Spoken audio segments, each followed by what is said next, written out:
les grands événements sportifs et culturels ont toujours été des moments de rassemblement, capables de fédérer des milliers, voire des millions de personnes autour d'une passion commune. Depuis des décennies, ces grands événements rencontrent de plus en plus de succès et attirent chaque année une fréquentation record.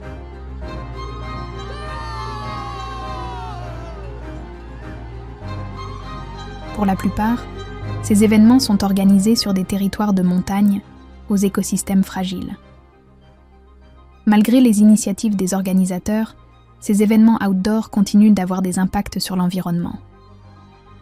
Nos territoires de montagne peuvent-ils encore accueillir des événements sportifs ou culturels qui rassemblent des milliers de personnes?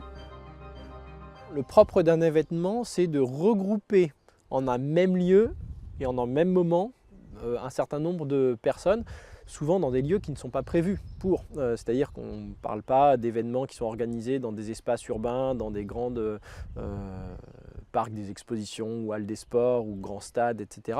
Mais là, on va avoir des événements en extérieur. Et donc, il faut gérer cette forte fréquentation en extérieur sur un pas de temps extrêmement réduit. Effectivement, une des problématiques, c'est le volume de participants. Plus les événements sont gros, plus il y a un impact important, notamment sur la partie climat. Et puis après, il y a des impacts plutôt locaux en termes de dérangement des espèces faunistiques ou floristiques, en termes d'impact sur le milieu, sur le site, parce que on fait passer des coureurs sur un site ou parce qu'on aménage des routes pour accéder à ces sites-là.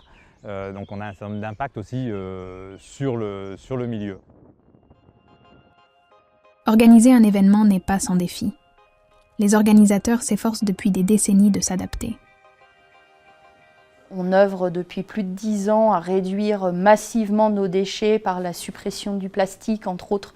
Donc les couverts, les gobelets au début, les bouteilles maintenant, les emballages demain pour vraiment supprimer tous les déchets. Ces mesures qu'on fait depuis de longues années, on n'a pas attendu là le bilan carbone. Au début, on s'est attaqué aux événements qui étaient à la fois faciles à mettre en place, qui ne coûtaient pas très cher, qui avaient quand même un impact parce qu'en termes de réduction de plastique, par exemple pour les éco-cups, il y a une réelle réduction du plastique à usage unique et qui était visible.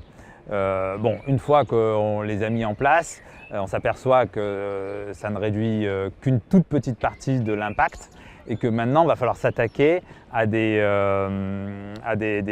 parties de l'événement qui sont beaucoup plus impactantes sur la structure même ou le modèle même des événements sportifs. Et c'est là où on est dans le dur maintenant, c'est-à-dire tout ce qui a été facile, on l'a mis en place. Maintenant, il va falloir s'attaquer à ce qui est structurant et ça, c'est à la fois structurellement et à la fois culturellement assez dur à transformer parce que c'est proche du renoncement de certaines idéaux ou imaginaires de ce qu'on a toujours connu en fait. À l'avenir, les grands événements qui s'associeront à des sponsors éco-responsables se démarqueront. La réduction du bilan carbone de ces événements dépend largement du nombre de participants voyageant en avion. C'est pourquoi réduire ce nombre est crucial pour préserver leur avenir. Pebble, je pense que c'est un modèle qui est quand même assez intéressant, c'est-à-dire la jauge c'est 700 participants, c'est quand même pas beaucoup sur un trail de cette ampleur et il y a vraiment un choix qui est fait, qui est assumé par les organisateurs de dire on ne veut pas grossir et ça dans une société capitaliste comme la nôtre, je pense que c'est quand même un choix de nouveau très politique, de dire nous ne voulons pas grossir, on ne cherche pas la croissance de l'événement, le maximum de retombées économiques, etc. Peut-être que c'est un des avenirs possibles, c'est-à-dire des événements plus locaux, plus petits, qui s'intéressent finalement à une partie de la population, mais qui n'ont pas pour vocation d'attirer tous les athlètes internationaux, etc. Il y a une étude qui est intéressante du Shift Project dans la culture qui montre que si un festival de 300 000 personnes, s'il divise sa jauge par 10, c'est-à-dire plutôt un festival de 30 000 personnes, en fait, il divise son bilan carbone par 20 à 30.